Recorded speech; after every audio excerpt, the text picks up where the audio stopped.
address crimes in the state.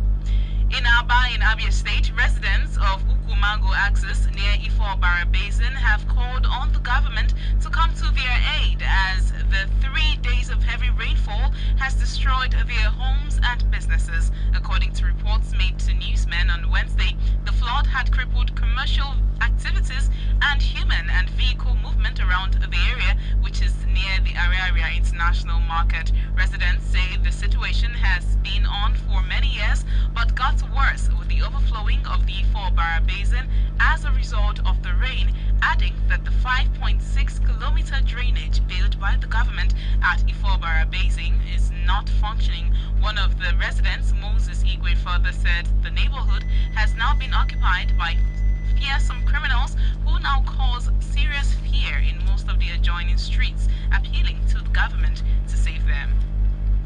The former deputy president of the Nigerian Senate, Ike Ekweremadu, says early primary elections is the solution for highly contentious nomination process in the nation's electoral system. Ekweremadu made this comment on Wednesday during a webinar on electoral reforms, National Assembly, and the People's Expectations organized by the Center for Liberty, Abuja, in conjunction with the Open Society Initiative for West Africa. The lawmaker who steered electoral reforms between 2007 and 2019 observed that early primary elections will also enable the election management body and political parties have enough time to prepare for the elections, as well as the electorates to examine the manifestos of the political parties. The senator also condemned the denial of presidential assent to critical electoral reforms by the National Assembly, adding that many of the successful reforms were continually observed in the breach.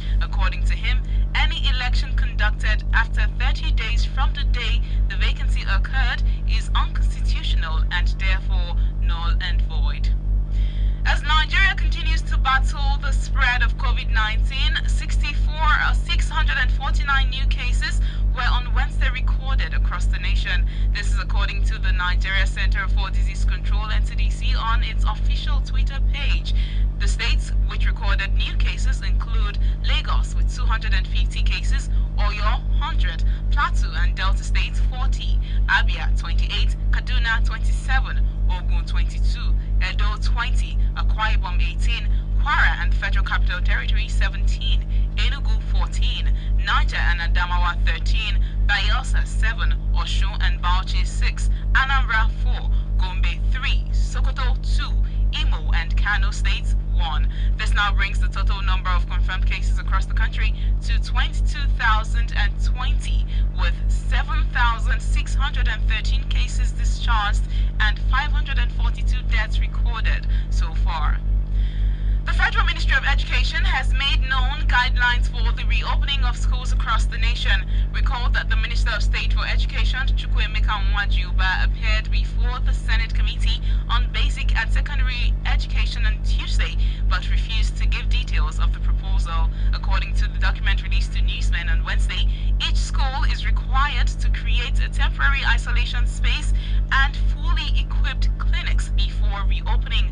The guidelines also require school proprietors to construct additional structures and employ more teachers to ensure that they accommodate their pupils by adhering to the 2-meter spacing system in classrooms, as well as ensure that pupils resume and close at different times. Also, states wishing to reopen schools have been directed to hold adequate consultations with the Presidential Task Force on COVID-19 and the parents. Proprietors of schools have also been asked to seek grants to procure soaps and buckets to ensure regular, safe water supply, ensure constant supply of learning and instructional materials, as well as pay salaries on time, among others.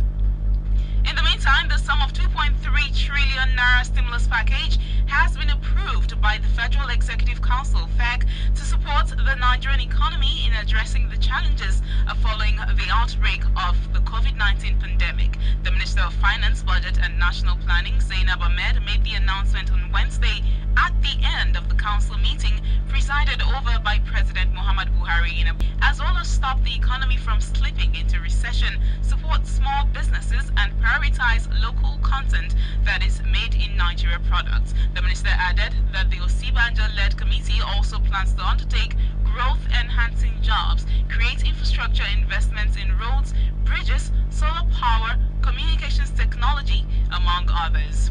Still on 92.5 Enugu's Dream FM News at 10, we now take you to the foreign scene. Members of Gabon's lower house of parliament have voted to legalize homosexuality. Once the proposal is approved by the upper house and president, Gabon would become one of the few countries in sub-Saharan Africa to reverse a law that punishes sexual relations between people of the same sex. Last year, the Central African nation criminalized homosexuality and made gay sex punishable with 6 months in prison and a large fine. 48 members of parliament have now backed the proposal to change the 2019 law and lift the ban. Half that number opposed the amendment. Still on the foreign scene, New York, New Jersey, and Connecticut have asked people traveling from states where COVID-19 infections are rising to go into self-isolation for 14 days. Some southern and western states have been reporting record numbers